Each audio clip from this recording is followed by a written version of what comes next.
Secondes. C'était notre temps d'attention moyen en 2000. En 2019, on est passé à 8 secondes. Pour info, 8 secondes, c'est 1 seconde de moins que le temps moyen d'attention d'un poisson rouge. Pourtant, mon amie Léa et moi, nous avons créé en mai cette année le podcast I Am an Equestrian, dont vous venez d'entendre le générique. Et le temps d'écoute actif moyen est de 32 minutes. 32 minutes. Alors pourquoi ? Pourquoi décide-t-on de consacrer à un podcast en moyenne 4 fois plus de temps que pour tous les autres médias ? Et comment un média aussi disruptif vient-il bouleverser les grands fondamentaux de la communication et du journalisme ? Tellement disruptif que pour le créer, on n'a pas eu besoin d'être issu de la corporation des journalistes, ni d'être experte en prise de son. Je suis venue vous parler de cette aventure et rassurez-vous, ce soir, je ne vais pas vous parler pendant 32 minutes, mais bien 12, comme tous les autres. Et vous allez le voir, ce talk sera aussi efficace qu'un épisode de podcast. Pour vous raconter mon histoire, il faut que je retourne quelques années en arrière. Quand j'étais petite fille, je rêvais de connaître les chevaux, les cavaliers et toutes les personnes que j'observais pendant les rares minutes de sports équestres que la télévision française distillait avec une grande parcimonie.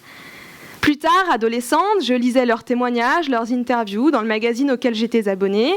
C'était mon rendez-vous mensuel pour connaître l'actu des sports équestres et pour tenter de deviner un peu l'ombre et le quotidien de ceux qui font vivre mon sport.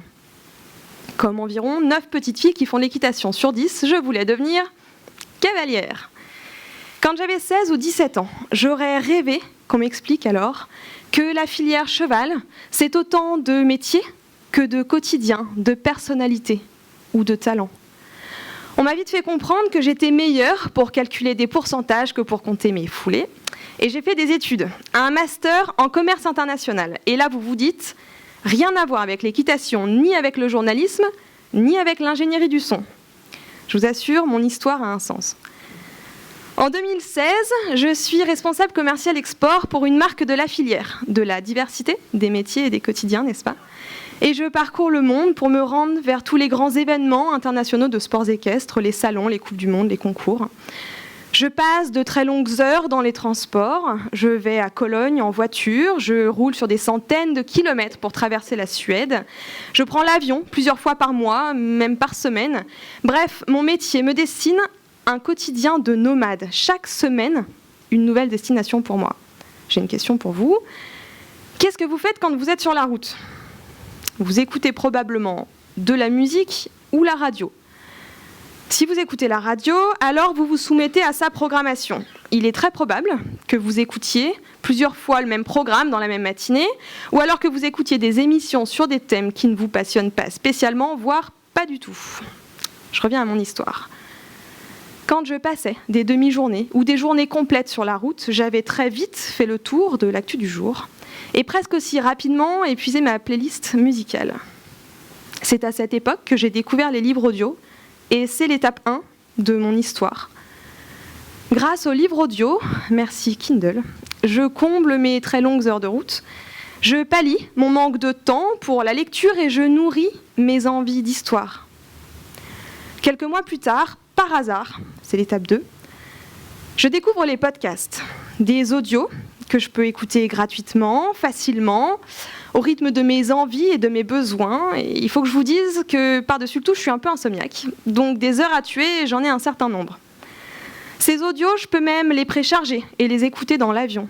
Un podcast, puis 2, puis 3, et je deviens accro.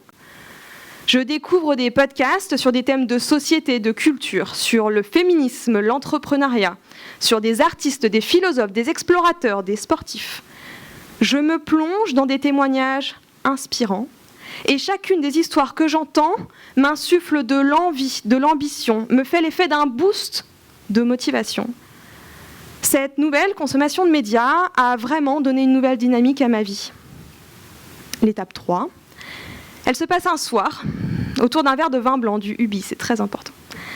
Avec mon amie Léa, à qui j'ai refilé le virus du podcast, on échange sur les épisodes qu'on a écoutés pendant la semaine. On parle des personnalités qui se sont livrées à l'exercice au micro de différents podcasteurs.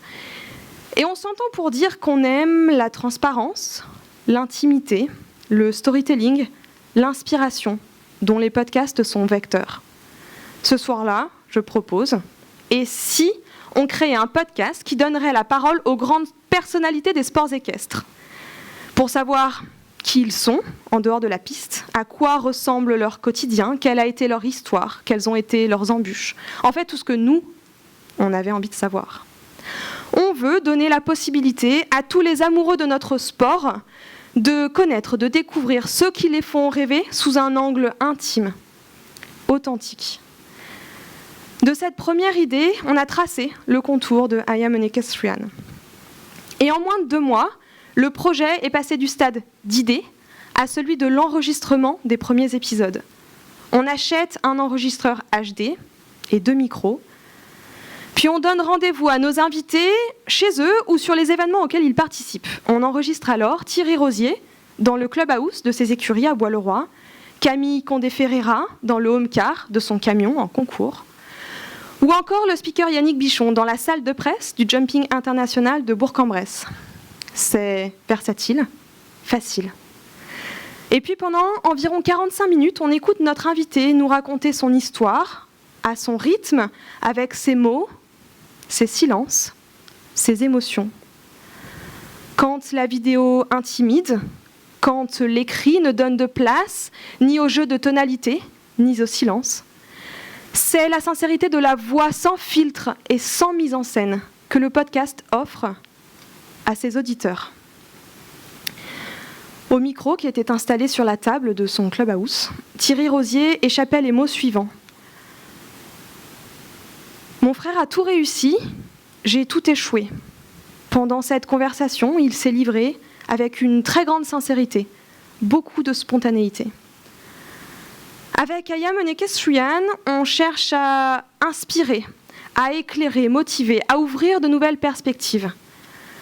Depuis le 1er mai, on a reçu énormément de messages pour nous remercier, pour saluer notre initiative. Nos auditeurs ont pris l'habitude de partager avec nous les commentaires sur les épisodes qu'ils viennent d'écouter, de publier des stories sur Facebook ou Instagram qui montrent quand et comment ils écoutent nos épisodes. Souvent dans les transports, dans le métro, en voiture, parfois à cheval, en faisant leur jogging le dimanche matin, en préparant le dîner, en repassant. Le podcast se niche dans les derniers interstices silencieux et passifs de notre quotidien. Il vient combler un besoin devenu presque épidémique, celui d'écouter des histoires vraies, encourageantes, des histoires auxquelles on s'identifie. C'est un format libre, avec un temps de parole non défini. Nos épisodes durent entre 30 et 50 minutes. Par la liberté de cette forme, on offre l'espace, temps, ou peut-être l'espace, tout court, de rediriger les feux des projecteurs vers les zones d'ombre loin de la scène, de la piste, des grands titres. 8 secondes, le temps d'attention moyen, en 2019. 5 minutes, le temps moyen de visionnage d'une vidéo sur YouTube. 32 minutes, le temps moyen d'écoute d'un podcast. Quand la vidéo n'engage que si elle est courte, 90% des auditeurs parviennent à la fin de leur podcast, quelle qu'en soit la durée. Le podcast défie toutes les grandes règles de consommation actuelles. Nous sommes, majoritairement, fidèles à la tendance de consommation sur le pouce. Nous sommes nourris de contenus rapides, éphémères, consommables. Par le podcast, on réapprend à prendre le temps. Notre attention qui souffre au quotidien de sursollicitation, de démultiplication chronique, se trouve encadrée, recentrée par les frontières d'une voix et d'un récit authentique et non formaté. Dans un monde de plus en plus visuel, au contenu instantané, éphémère, Le podcast vient bouleverser le ton, les enjeux et la structure de l'information. Il devient le terrain fertile de la communication narrative. Se dessine alors la silhouette du podcast, le média des nouveaux usages. Je n'ai plus envie de subir la programmation télé, d'attendre 20h45 pour regarder un film, alors qu'un mercredi pluvieux à 14h parfois, c'est bien aussi. Et vous ?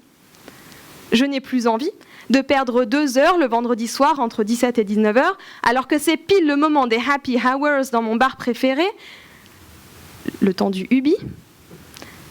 Et vous ? Je n'ai plus envie de manger un sandwich ou fast-food à 15h parce que je n'ai pas eu le temps de faire une pause depuis le début de ma matinée et qu'à cette heure-ci, les restaurants ne servent plus. Et vous ?